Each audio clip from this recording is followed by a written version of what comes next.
Hello दोस्तों, स्वागत है आप लोगों का अपने इस यूट्यूब चैनल पर। आज हम लोग डिस्कस करने वाले हैं सीटेट के जो सितंबर 2026 में एग्ज़ाम होने वाला है, तो उसी के मैथ्स पेडागोजी के बारे में। आप लोग अगर सीटेट का सिलेबस देखेंगे तो उसमें मैथ्स पेडागोजी के कुछ टॉपिक्स दिए गए हैं।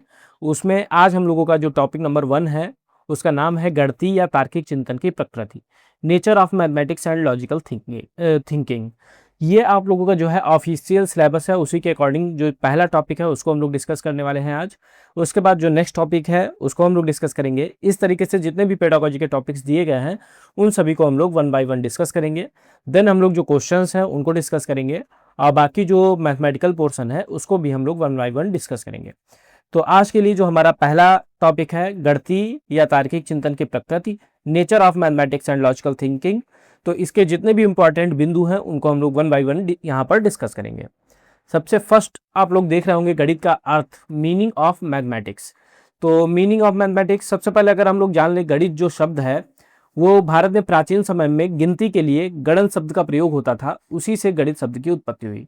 अगर आप लोगों से पूछ लिया जाए गणित किस भाषा के शब्द से लिया गया है, तो ग्रीक भाषा से लिया गया है। और ग्रीक भाषा के मैथिमा, MATHEMA, मैथिमा नामक वर्ड से जो है मैथमेटिक्स की उत्पत्ति हुई है। इंग्लिश में अगर आपसे पूछा जाएगा, इंग्लिश में ही पूछा जाता है कि मैथमेटिक्स शब्द की उत्पत्ति किस वर्ड से हुई है, तो ग्रीक शब्द है, ग्रीक भाषा के मैथिमा नामक शब्द से मैथमेटिक्स शब्द बना है।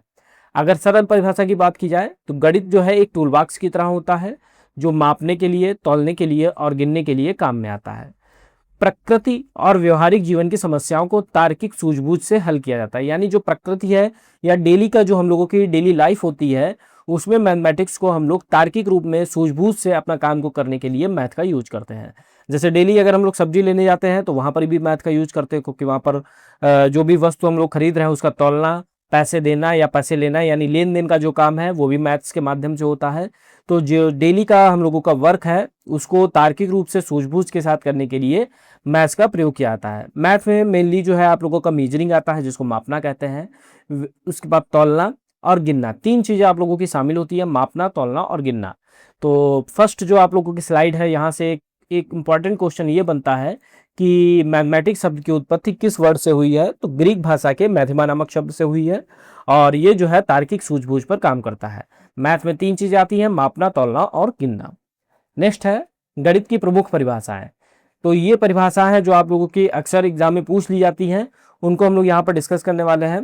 तो प्राकृतिक विज्ञान केवल तब तक ही विज्ञान है जब तक कि वह गणितीय है। यानी ये जो परिभाषा है ये कांट ने कही थी, यानी कांट के अनुसार प्राकृतिक विज्ञान केवल तब तक ही विज्ञान है जब तक कि वह गणितीय है। इसी तरीके से अगर हम लोग बात करें बेंजामिन पियर्स, तो बेंजामिन पियर्स के अनुसार गणित ऐसा विज्ञान है जो आवश्यक निष्कर्ष पर पहुंचता है। यानी बेंजामिन पियर्स की अगर परिभाषा पूछी जाए या ये पूछा जाए गणित ऐसा विज्ञान है जो आवश्यक निष्कर्ष पर पहुंचता है, ये किसने कहा था, तो ये हमारा आंसर हो जाएगा बेंजामिन पियर्स। फिर है बर्ट्रैंड रसेल, गणित एक ऐसा विषय है जिसमें यह कभी नहीं कहा जा सकता कि किस विषय में बातचीत हो रही है। तो यह कथन बर्ट्रैंड रसेल का है। और सबसे मोस्ट इंपॉर्टेंट जो है हॉगबेन का, काफी बार पूछा गया है। अगर आप लोग प्रीवियस ईयर पेपर यानी PYP अगर उठाएंगे तो मोस्ट रिपीटेड क्वेश्चन आप लोगों को मिल जाएगा कि गणित सभ्यता और संस्कृत का दर्पण है, यह कथन किसका है, तो यह कथन हॉगबेन का है। तो इन चार यहाँ पर परिभाषा लिखी गई है, चारों इंपॉर्टेंट है, लेकिन मोस्ट इंपॉर्टेंट जो है वो आप लोगों का ये लास्ट वाला है, हॉगबेन। यानी गणित जो है सभ्यता और संस्कृत का दर्पण है, यह कथन हॉगबेन का है। यहाँ पर लिखा भी है परीक्षा में अति महत्वपूर्ण, यानी कई बार यह जो परिभाषा है एग्जाम में रिपीट हुई है। नेक्स्ट अगला जो है हमारा गणित की प्रकृति और विशेषताएं, यानी प्रकृति यानी गणित का नेचर कैसा है और उसकी विशेषताएं क्या है। तो सबसे पहला हो गया तार्किक प्रकृति, यानी गणित जो है लॉजिकल होता है। जैसे हर कोई भी चीज है उसके पीछे ठोस तर्क होता है। यहाँ पे अगर हम लोग उदाहरण देखेंगे तो 2 + 2 4 होता है।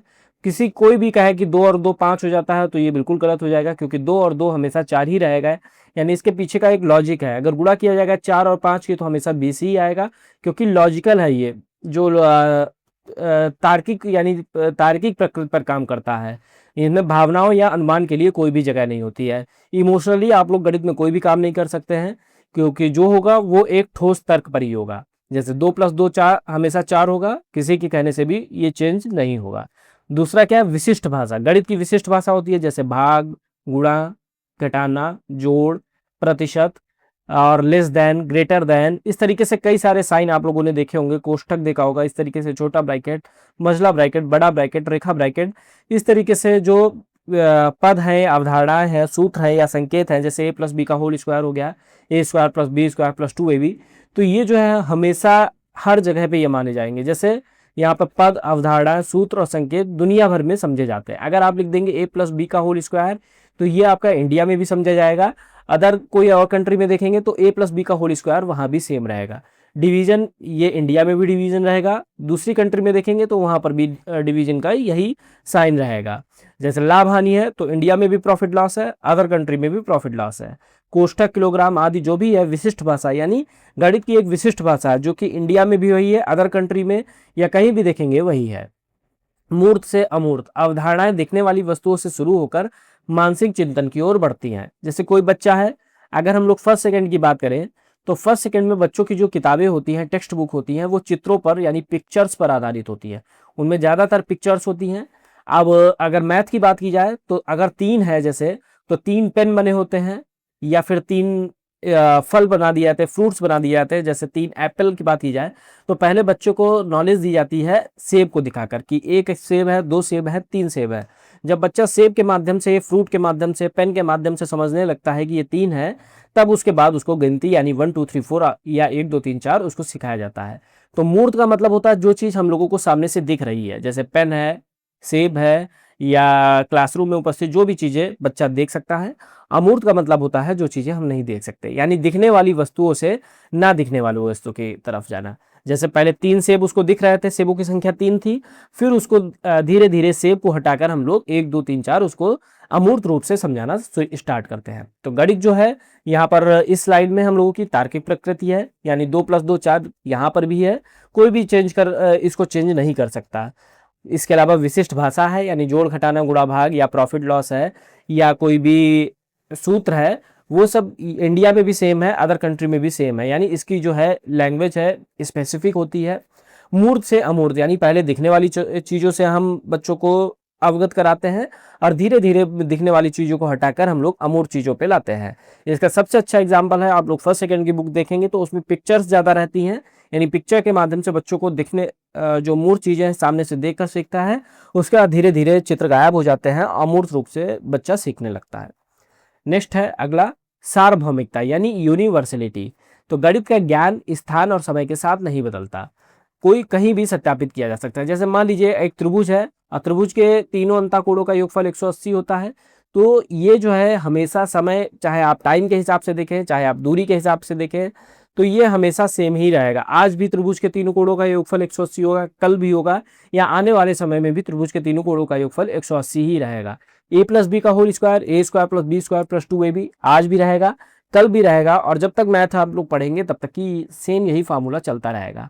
और इसके अलावा स्थान की बात की जाए, आप इंडिया में पढ़ेंगे तब भी त्रिभुज के तीनों कोणों का योगफल 180 होगा, अमेरिका में पढ़ेंगे तब भी त्रिभुज के तीनों कोणों का योगफल 180 होगा, यानी सार्वभौमिकता होती है गणित में, यूनिवर्सलिटी होती है। नेक्स्ट है क्रमबद्धता, यानी एक सीक्वेंस फॉलो करता है। गणित अगर आप लोगों को सीखना है तो एक सीक्वेंस से ही सीखना होगा। जैसे हम लोग पहले प्लस सीखेंगे, देन हम लोग उसको गुणा सीखेंगे। डायरेक्ट ऐसा नहीं है कि बच्चा आया हम लोगों ने उसको गुणा या मल्टीप्लिकेशन उसको सिखाना स्टार्ट कर दिया, पहले उसको हम लोग जोड़ ही सिखाएंगे, 2 + 2 या 2 + 3, इस तरीके से पहले जोड़ सिखाएंगे, फिर 2 अंकों का जोड़ सिखाएंगे, 3 अंकों का जोड़ सिखाएंगे, फिर धीरे धीरे उसको गुणा की तरफ लाएंगे। ऐसा नहीं है पहले उसको भाग सिखा दिया, फिर गुणा सिखाया, फिर घटाना सिखाया, एक निश्चित नियम, पहले जोड़ देन गुणा। तो यही चीज यहाँ पर लिखी है, आगे का ज्ञान पिछली अवधारणाओं पर टिका होता है, स्पष्ट और निश्चित क्रम में। जैसे जोड़ की समझ के बिना गुणा नहीं सीखा जा सकता, जब तक बच्चा जोड़ नहीं सीखेगा तब तक उसे गुणा भी नहीं सिखाया जा सकता। नेक्स्ट है सटीकता और निश्चितता, यानी एक्यूरेसी और निश्चितता। जो हम लोग कहते हैं एक्यूरेसी, हम लोग जो कहते हैं कि एक्यूरेसी फॉलो करता है। जैसे अगर गणित की बात की जाए तो इसमें शायद, लगभग जैसी कोई चीज़ नहीं होती, जो भी आंसर आएगा वो हमारा एग्जैक्ट आएगा, एक्यूरेट आएगा। अगर हम लोग भाग करने जाएंगे, जैसे एग्जाम्पल में यहाँ पर दिया है 40 को अगर हम लोग 8 से भाग करेंगे तो हमेशा 5 आएगा। ऐसा हम लोग नहीं बोलेंगे कि लगभग 5 है, हमेशा 5 आएगा। कोई भी चीज़ को अगर आप लोग सॉल्व करेंगे तो एग्जैक्ट आंसर आएगा। कोई भी हम लोग यहाँ पर ये नहीं कह सकते कि लगभग में ऐसा आ रहा है या शायद ऐसा हो सकता है, एक्यूरेट होता है, जो भी आंसर आएगा एक्यूरेट होगा। तो ये हम लोगों की जो गणित की प्रकृति और विशेषताएं थी, एक बार फिर से देख लेते हैं। सबसे एक नंबर पे तार्किक प्रकृति, यानी हर चीज के पीछे एक लॉजिक होता है। विशिष्ट भाषा, जैसे जोड़ घटाना गुणा भाग प्रतिशत लाभ हानि कोष्ठक किलोग्राम। मूर्त से अमूर्त, यानी पहले दिखने वाली चीजें और फिर ना दिखने वाली चीजें। नेक्स्ट सार्वभौमिकता, यानी जो गणित का कॉन्सेप्ट है वो समय और स्थान के साथ नहीं चेंज होता है। त्रिभुज के तीनों कोणों का योगफल 180 आज भी है, कल भी है और हमेशा रहेगा, चाहे वो इंडिया में देखा जाए चाहे अमेरिका में। क्रमबद्धता यानी सीक्वेंस अगर हम लोग देखेंगे तो पहले हम लोग उसको जोड़ सिखाएंगे तब उसको गुणा सिखाएंगे, यानी एक निश्चित क्रम का पालन करता है। डायरेक्ट आप लोग क्रम को तोड़कर कोई चीज नहीं सिखा सकते बच्चे को। सटीकता और निश्चितता यानी एक्यूरेसी, तो शायद और लगभग जैसी चीजें नहीं होती है मैथ में। अगर हम लोग भाग करेंगे एग्जैक्ट यहाँ पे 5 आ रहा है, या कि कोई भी चीज अगर हम लोग क्वेश्चन सॉल्व करेंगे तो एग्जैक्ट हमारा आंसर आएगा, शायद लगभग जैसी चीजें मैथ में नहीं देखने को मिलती हैं। तो ये हम लोगों की गणित की प्रकृति और विशेषताएं हो गई। नेक्स्ट है गणित शिक्षण के लक्ष्य व उद्देश्य। इसमें जो सबसे इंपॉर्टेंट है वो एनसीएफ 2005 का मुख्य लक्ष्य, बच्चे की विचार प्रक्रिया का गणितीकरण। काफी मोस्ट रिपीटेड है कि एनसीएफ 2005 के अनुसार गणित शिक्षा का मुख्य लक्ष्य क्या है, तो आपका आंसर हो जाएगा बच्चे की विचार प्रक्रिया का गणितीकरण करना, या mathematization of the child's thought process. तो ये सबसे इंपॉर्टेंट है, ये आप लोग इसको ध्यान में रखिएगा। अब एक तरफ लक्ष्य है, एक तरफ उद्देश्य है, इनको हम लोग देखते हैं। लक्ष्य जो है व्यापक है और दीर्घकालिक है, यानी गणित का जो लक्ष्य होता है गणित सिखाने का वो बहुत लंबा है, यानी व्यापक है, ब्रॉड है और बहुत लंबे टाइम के लिए है। पूरे समाज राष्ट्र की प्रकृति पर आधारित होता है लक्ष्य। उसके बाद अप्रत्यक्ष होता है, औपचारिक होता है, यानी लक्ष्य को हम लोग प्रत्यक्ष रूप से नहीं देख सकते लेकिन काफी लंबे टाइम के लिए होता है, ब्रॉड होता है। और एनसीएफ 2005 के अनुसार मेन लक्ष्य जो है बच्चे का गणितीकरण करना। संकीर्ण लक्ष्य की बात की जाए तो संकीर्ण लक्ष्य हो जाएगा संख्यात्मक कौशल। इसको आप लोग ध्यान रखिएगा, अगर आप लोगों का एनसीएफ 2005 के हिसाब से पूछा जाएगा तो हो जाएगा गणितीकरण। कभी कभी पूछ लिया जाता है कि गणित का संकीर्ण लक्ष्य क्या है, तो हो जाएगा संख्यात्मक कौशल या न्यूमेरेसी। फिर उद्देश्य की बात की जाए तो विशिष्ट और सीमित होता है। और उद्देश्य जैसे कोई पाठ पढ़ाया तो उसका उद्देश्य हो गया, उसमें हम लोग पहले ऑब्जेक्टिव्स बताते हैं। कोई भी जैसे चैप्टर है उसको हम लोग पढ़ाएंगे तो उसके ऑब्जेक्टिव बताएंगे, यानी पाठ की समाप्ति पर वो ऑब्जेक्ट को हम लोग गोल कर लेंगे। जितने भी ऑब्जेक्टिव हैं या उद्देश्य हैं उनको हम लोग प्राप्त कर लेंगे, तो पाठ की समाप्ति पर प्राप्त हो जाएगा। शॉर्ट टर्म के लिए होता है, जैसे एक पाठ के लिए ऑब्जेक्टिव जो उद्देश्य है वो हमारे एक पाठ में समाप्त हो जाएंगे, यानी शॉर्ट टर्म के लिए होता है। प्रत्यक्ष और मापनीय होता है। प्रत्यक्ष होता है जैसे अगर हम लोगों ने एक पाठ पढ़ाया तो उसका हम लोग वहां पर एग्जाम लेके हम लोग देख सकते हैं कि कितना बच्चे ने सीखा और क्या नहीं सीखा, यानी प्रत्यक्ष भी होता है और मापनीय भी होता है। कक्षावार दक्षता को परिभाषित करना, और कक्षावार दक्षता को परिभाषित भी करता है। जैसे अगर हम लोग क्लास 5 में अगर हम लोग कोई चैप्टर पढ़ाएंगे, क्लास 4 में पढ़ाएंगे, क्लास 3 में पढ़ाएंगे, सभी में अलग अलग लेवल होगा, यानी कक्षावार दक्षता को परिभाषित करता है। तो उद्देश्य हमारा एक स्पेसिफिक यानी छोटा सा होता है, और विशिष्ट होता है, सीमित होता है। और लक्ष्य जो है हमारा दीर्घकालिक होता है, ब्रॉड होता है। बस इसी चीज को आप लोगों को ध्यान रखना है। लक्ष्य में एनसीएफ 2005 के अनुसार गणितीकरण करना है, संकीर्ण लक्ष्य हमारा संख्यात्मक कौशल को प्राप्त करना है। नेक्स्ट हम लोग देखते हैं ब्लूम का वर्गीकरण। मोस्ट इंपॉर्टेंट है, 3S से रिलेटेड आप लोगों के क्वेश्चंस पूछे जाते हैं, उसी को यहाँ पर हम लोग डिस्कस करेंगे। 1948 में एपीए बॉस्टन में सम्मेलन में इसको विचारित यानी इसका विचार दिया गया था 1948 में। और 1956 में बेंजामिन एस ब्लूम और उनके साथियों के द्वारा विस्तृत इसका वर्गीकरण किया गया था। अगर आप लोगों से पूछा जाएगा विचार कहाँ से आया था तो 1948 में आया था, एपीए बॉस्टन। और अगर आप लोगों से पूछा जाएगा इसकी विस्तृत वर्गीकरण कहाँ किया गया तो 1956 में किया गया था, बेंजामिन एस ब्लूम के द्वारा। अब यहाँ पर 3H की बात की गई है, तो पहला H जो है वो हेड है, दूसरा H हमारा हार्ट है, तीसरा हमारा हैंड है। तो 3 जो H है इसको हम लोग यहाँ पर देख लेते हैं। पहला H हेड यानी मस्तिष्क, दूसरा हार्ट यानी भावनाएं, और तीसरा हैंड यानी शारीरिक। मस्तिष्क का मतलब हो गया संज्ञानात्मक पक्ष, दूसरा भावनाएं का मतलब हो गया भावात्मक पक्ष, और तीसरा शारीरिक यानी शारीरिक का मतलब हो गया मनोक्रियात्मक पक्ष। कभी कभी 3H की फुल फॉर्म पूछ ली जाती है, तो हेड, हार्ट एंड हैंड। अब संज्ञानात्मक पक्ष की बात की जाए, कॉग्निटिव डोमेन की बात की जाए, तो इसमें 6 स्तर होते हैं। ज्ञान से शुरू होता है और मूल्यांकन तक चलता है। अभी हम लोग इसको डिटेल में डिस्कस करेंगे, और सबसे ज्यादा क्वेश्चन यहीं से आप लोगों के पूछे जाते हैं। सेकंड होता है भावात्मक यानी अफेक्टिव डोमेन, इससे कभी कभार क्वेश्चन पूछा जाता है। इसमें भी 5 स्तर होते हैं जो ग्रहण से स्टार्ट होते हैं और चरित्रीकरण तक चलते हैं। इसमें अगर आप लोगों से पूछ लिया जाए भावात्मक पक्ष में कौन कौन शामिल था, तो ब्लूम, क्रैथवल और मसी 1964 में इसको दिया गया था। नेक्स्ट है हैंड यानी शारीरिक मनोक्रियात्मक साइकोमोटर डोमेन, तो साइकोमोटर डोमेन में भी 5 स्तर है, पहला अनुकरण और लास्ट स्वाभाविकरण। इसको सिम्पसन ने 1969 में दिया था। यहाँ पर आप लोग देख सकते हैं 3H फ्रेमवर्क, जिसको हम लोग सबसे ज्यादा फोकस करते हैं, head plus heart plus hand, यानी ये हो गया हमारा होलिस्टिक डेवलपमेंट। होलिस्टिक मतलब सब चौतरफा, यानी चारों तरफ का जो हमारा डेवलपमेंट है, विकास है, वो कैसे होगा अगर हम लोग 3H फ्रेमवर्क को फॉलो करेंगे। 3H का मतलब head, heart and head. Head पहला हो गया हमारा कॉग्निटिव, दूसरा अफेक्टिव और तीसरा साइकोमोटर। अब पहला वाला हम लोग देखते हैं संज्ञानात्मक पक्ष। 6 स्तर होते हैं, कॉग्निटिव डोमेन इंग्लिश में बोलते हैं। अब सबसे निम्न स्तर पूछा जाएगा नॉलेज, और सबसे ऊपर का स्तर पूछा जाएगा तो मूल्यांकन या एवोल्यूशन। तो इसको आप लोग इंग्लिश में याद रखिए, ज़्यादा इजी है, क्योंकि कभी कभी हिंदी के जो लैंग्वेज में रहता है उसमें भी हम लोगों के क्रम पूछा जाएगा, तो इंग्लिश में ही दे देते हैं नॉलेज कॉम्प्रिहेंशन करके। तो पहला है नॉलेज, हिंदी में हम लोग ज्ञान कहते हैं। तो नॉलेज का मतलब क्या है, आयत का जैसे सूत्र याद कर लिया, लंबाई गुणे चौड़ाई, कोई भी चीज है उसका हम लोगों ने फॉर्मूला याद कर लिया, वो हो गया हमारा नॉलेज। नॉलेज मीन्स ज्ञान। सेकंड हो गया बोध या समझ। जब हमको लंबाई गुणे चौड़ाई पता चल गई तो नेक्स्ट हमारा क्या स्टेप होगा, हम लोग जो है उसकी समझ या बोध को हम लोग उसके नेक्स्ट चरण पे चढ़ेंगे। जैसे इसको इंग्लिश में हम लोग कहते हैं कॉम्प्रिहेंशन। जैसे अगर आयत का फॉर्मूला लंबाई गुणे चौड़ाई है तो लंबाई गुणे चौड़ाई ही क्यों है, इस स्टेप पर हम लोग आगे बढ़ते हैं। जब हम लोगों को ये समझ में आ जाता है कि पहला हो गया ज्ञान यानी लंबाई गुणे चौड़ाई सीखा, फिर हमारा समझ में आता है कि लंबाई गुणे चौड़ाई ही क्यों है, फिर हमारा नेक्स्ट आता है प्रयोग एप्लीकेशन। फिर हम लोग जो है जैसे कमरे के फर्श का क्षेत्रफल या कोई क्वेश्चन है उसमें हम लोग क्षेत्रफल निकालते हैं, यानी उस फार्मूले का हम लोग प्रयोग करना स्टार्ट कर देते हैं। जब हम लोग प्रयोग कर लेते हैं तब हमारा अगला आता है एनालिसिस। एनालिसिस को हम लोग विश्लेषण कहते हैं। जैसे वर्ड प्रॉब्लम में दिया या पूछा गया अलग करना। जैसे वर्ड प्रॉब्लम्स होती हैं उसमें आप लोगों के क्वेश्चंस रहते हैं, उनको जब हम लोग सॉल्व करेंगे तो उसको हम लोग एनालिसिस कहेंगे। एनालिसिस के बाद आता है संश्लेषण यानी सिंथेसिस। सिंथेसिस का मतलब होता है नियमों से प्रमेय सिद्ध करने का तरीका, यानी जब हमें नियम पता चल गया तो उससे हम लोग प्रमेय निकाल सकते हैं। और लास्ट जब सब कुछ हम लोग सीख लेते हैं तब लास्ट में हमारा आता है मूल्यांकन या एवोल्यूशन, जिसको कहते हैं। और इस एवोल्यूशन का मतलब है सबसे छोटी और सबसे सटीक विधि चुनना। जैसे अगर हम लोग कोई क्षेत्रफल निकालना सीखते हैं तो सबसे पहले हम लोग बिल्कुल बच्चे को बेसिक से बताते हैं, एक हथेली से बताते हैं, हथेली से समझाते हैं कि हथेली का जितना एरिया है वो क्षेत्रफल है। धीरे धीरे आयत पे आते हैं, आयत में हम लोग जो लंबाई और चौड़ाई है उसकी गुणा करके बताते हैं, फिर फॉर्मूला बताते हैं। इस तरीके से लास्ट में बच्चे को समझ में आता है कौन सी सबसे छोटी विधि है और सबसे सटीक है, यानी आंसर जिससे हमारा जल्दी और एक्यूरेट आ रहा है, वही विधि को चुनना हमारा मूल्यांकन कहलाता है। तो इसके जो 6 स्टेप हैं, नॉलेज पहला है, फिर कॉम्प्रिहेंशन है, फिर application, analysis, synthesis and evolution. Hindi में कहेंगे तो ज्ञान, फिर बोध, फिर प्रयोग, फिर विश्लेषण, फिर संश्लेषण और लास्ट में मूल्यांकन। तो इन 6 क्रम को आप लोग जरूर याद रखिए, क्योंकि इनका सीक्वेंस पूछ लिया जाता है।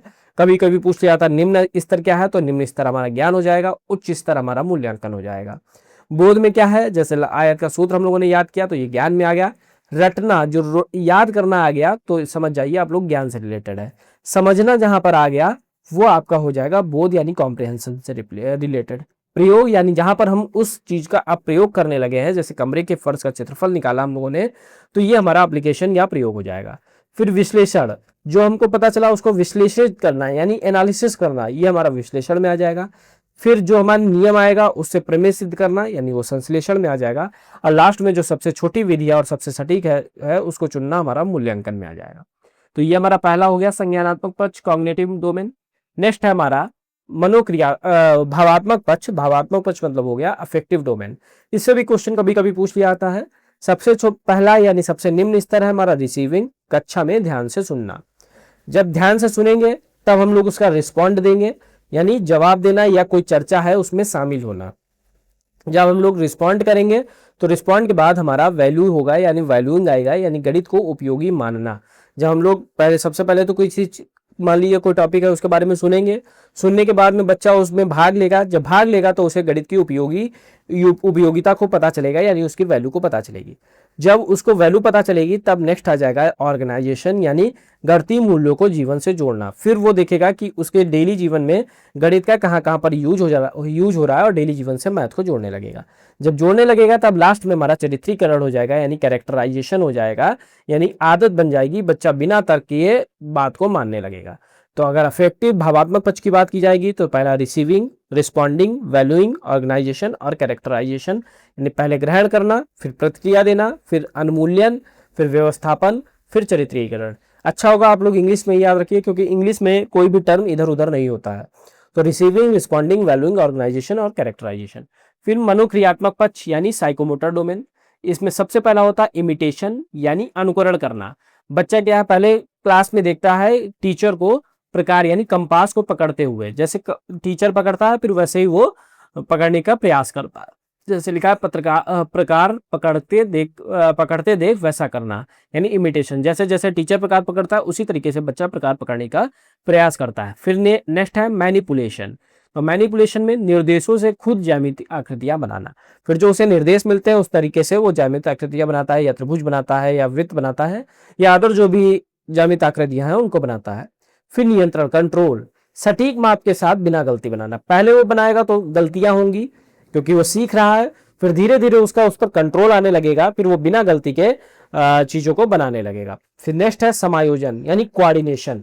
स्केल और चांदा एक साथ सही प्रयोग, यानी जब वो प्रकार का प्रयोग करने लगेगा धीरे धीरे स्केल और चांदे का एक साथ प्रयोग करने लगेगा। और लास्ट में आ जाएगा नेचुरलाइजेशन यानी स्वाभाविकरण। वो उपकरण का प्रयोग करने लगेगा, आदत बन जाएगी, आराम से उसका यूज करने लगेगा।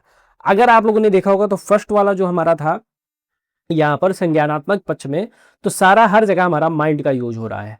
यहाँ पर ज्ञान, बोध, प्रयोग यानी मस्तिष्क का यूज हो रहा है, तो हमारा ये हो गया था हेड। नेक्स्ट हम लोग अगर देखेंगे भावात्मक, इसमें रिसीव किया, रिस्पॉन्ड किया, वैल्यू किया, यानी वैल्यू करना सीख रहा है, ऑर्गेनाइज करना सीख रहा है, यानी यहाँ पर काम वो ले रहा है हार्ट से। सेकेंड हो गया हार्ट। अब यहाँ पर सारा काम वो कर रहा है हाथ से। ये पहले उसने प्रकार पकड़ा, फिर ज्यामितीय आकृतियां बनाई, फिर सटीक माप के साथ बनाया, यानी हाथ से ही सारा काम किया। तो तीसरा हो गया हमारा हैंड। तो 3H का जो मतलब पूछा जाता है हेड, हार्ट और हैंड हो जाएगा। तो पहले वाले में अगर हम लोग क्रम देखेंगे, नॉलेज, नॉलेज के बाद कॉम्प्रिहेंशन, फिर एप्लीकेशन, फिर एनालिसिस, सिंथेसिस और इवोल्यूशन। फिर अफेक्टिव डोमेन में रिसीविंग, रिस्पॉन्डिंग, वैल्यूइंग, ऑर्गेनाइजेशन और कैरेक्टराइजेशन। इसी तरीके से साइकोमोटर डोमेन में इमिटेशन, मैनिपुलेशन, कंट्रोल, कोऑर्डिनेशन और नेचुरलाइजेशन। नेक्स्ट है, अब यहाँ से कुछ क्वेश्चन जो आप लोगों के लिए पूछे गए हैं उनको हम लोग यहाँ पर देखेंगे। गणित, सभ्यता और संस्कृत का दर्पण है, बहुत ज्यादा बार पूछा गया। हॉगबेन का अभी हम लोगों ने डिस्कस किया। एनसीएफ 2005 के अनुसार विद्यालय गणित का मुख्य उद्देश्य क्या है? तो बच्चे की प्रक्रिया का विचार प्रक्रिया का गणितीकरण करना, मैथमेटिजाइजेशन ऑफ माइंड। फिर एनसीएफ 2005 का संकीर्ण उद्देश्य, तो संख्यात्मक कौशल। अभी इन तीनों चीजों को हम लोगों ने यहाँ पर डिस्कस किया। रोहित ने अनुभव किया कि वर्ग एक समचतुर्भुज और आयत दोनों है। वैन हीले का कौन सा अंतर? वैन हीले को भी हम लोग एक बार डिस्कस कर लेंगे। तो यहाँ पर स्तर 2 है, वैन हीले को एक अलग वीडियो से हम लोग उसको डिस्कस करेंगे। नेक्स्ट क्वेश्चन भी है, वैन हीले के स्तर किसके विकास का संकेत करते हैं? तो ज्यामितीय चिंतन का। जब हम लोग वैन हीले को डिस्कस करेंगे तो इन क्वेश्चन को आप लोग आसानी से समझ जाएंगे। नेक्स्ट है, 20वीं सदी के स्वशिक्षित भारतीय गणित के प्रतिभावान व्यक्ति कौन थे? तो श्रीनिवास रामानुजी। फिर गणित सार संग्रह के लेखक कौन है? महावीराचार्य। इसको आप लोग याद रखिएगा, कभी कभी ये पूछ लिया जाता है। अबेकस का उपयोग किसके लिए किया जाता है? तो अबेकस स्थानीय मान समझने और सटीक गणना के लिए। काफी ज्यादा क्वेश्चन ये पूछा जाता है, बार बार रिपीटेड होता रहता है कि अबेकस का प्रयोग किस लिए किया जाता है, या कुछ विकल्प में आप लोगों को अबेकस के बारे में पूछा जाएगा। तो जहां अबेकस आ जाएगा वहां स्थानीय मान आप लोग समझ जाएंगे। जियो बोर्ड, जियो बोर्ड मतलब होता है द्विविमी, यानी 2D जो संरचना होती है उसके लिए हम लोग जियो बोर्ड का यूज करते हैं। निदानात्मक परीक्षण, इसको हम लोग डिस्कस करेंगे डायग्नोस्टिक टेस्ट के बारे में। यानी छात्रों की पहले उसमें हम लोग कमियां निकालते हैं, कमियां पता करते हैं, और कमियां पता करने के बाद में उन कमियों को दूर करते हैं। ये हो जाता है हमारा निदानात्मक परीक्षण। फिर भिन्न की अवधारणा को शुरू करने का सबसे अच्छा तरीका, तो भिन्न को समझाने के लिए हम लोग कागज मोड़कर, जो हमारा पेपर फोल्डिंग है सबसे सटीक होता है। तो भिन्न अगर समझाना, पहले हम लोग कागज को 2 भागों में मोड़ेंगे, यानी 1/2 समझाएंगे। फिर 4 भागों में मोड़ेंगे तो 1/4 समझाएंगे। इस तरीके से कागज को मोड़कर भिन्न आसानी से समझाया जा सकता है। नेक्स्ट है, प्राथमिक स्तर पर चौपड़, यानी जिसको हम लोग टेसलेशन बोलते हैं, का उपयोग क्यों? तो जहां पर चौपड़ आ जाएगा वहां पर स्थानिक समझ। इसको आप लोग याद करिए, जहां पर जियो बोर्ड वहां पर 2D, और जहां पर अबेकस वहां पर स्थानीय मान, जहां पर चौपड़ वहां पर स्थानिक समझ। प्राथमिक स्तर पर गणित पाठ्यपुस्तक की सबसे महत्वपूर्ण विशेषता क्या है? तो प्राथमिक स्तर की बात की जाए, अवधारणाओं का परिचय संदर्भों के द्वारा दिया जाए, यानी कोई अगर हम लोग अवधारणा पढ़ा रहे हैं तो उससे पहले उसका कॉन्टेक्स्ट यानी संदर्भ उसको समझा जाए। एक बच्चे ने 62 - 48 राज 46 लिखा, इसका अर्थ क्या है? तो बच्चे को उधार लेने की समझ नहीं है। यानी ये जो क्वेश्चन है ये आप लोगों का जो ऑप्शन है उस पर डिपेंड करता है, जो मोस्ट एक्यूरेट आंसर होगा उसको हम लोग यहाँ पर लगाएंगे। हॉट्स, इसके बारे में हम लोग पढ़ेंगे। हायर ऑर्डर थिंकिंग स्किल, प्रश्न किसकी मांग करते हैं? तो जो अब यहाँ से आप लोग देख सकते हैं हायर ऑर्डर थिंकिंग स्किल, यानी थिंकिंग यानी हमारा हो जाएगा संज्ञानात्मक प्रयास और ज्ञान की। तो नेक्स्ट है प्राथमिक स्तर पर गणित की पहेलियां। तो गणित की पहेलियां किस में मदद करती है? समस्या को सुलझाने में। नेक्स्ट है भिन्न की इकाई में 5 भिन्न की सूची बनाना। यहाँ प्रश्न किस स्तर का? तो सोचने का निम्न स्तर का है कि भिन्न की इकाई है उसमें 5 भिन्न की सूची बनाना है। तो सबसे जो लोअर लेवल होता है थिंकिंग का वो है। तो ये हमारा जो पहला जो हम लोगों का टॉपिक दिया गया था उसको हम लोगों ने डिस्कस किया। उसमें इसे जितने भी हम लोगों के जो पॉइंट्स बन सकते थे उन सभी को हम लोगों ने डिस्कस किया, जो परिभाषाएं बन सकती थी उन सबको हम लोगों ने डिस्कस किया। नेक्स्ट वीडियो में जो हम लोगों का नेक्स्ट टॉपिक है उसको हम लोग डिस्कस करेंगे। इस तरीके से जितने भी टॉपिक हैं सीटेट के सिलेबस ऑफिशियल सिलेबस में उन सबको हम लोग एक एक करके डिस्कस कर लेंगे। देन जो क्वेश्चन हम लोगों के PYP में आए हैं उन सभी को हम लोग एक एक करके डिस्कस करेंगे। तो आज के वीडियो में सिर्फ इतना ही। अगर आप लोगों को वीडियो पसंद आए तो वीडियो को लाइक करिए, साथ ही साथ चैनल को सब्सक्राइब करिए। मिलते हैं नेक्स्ट वीडियो में। Thank you.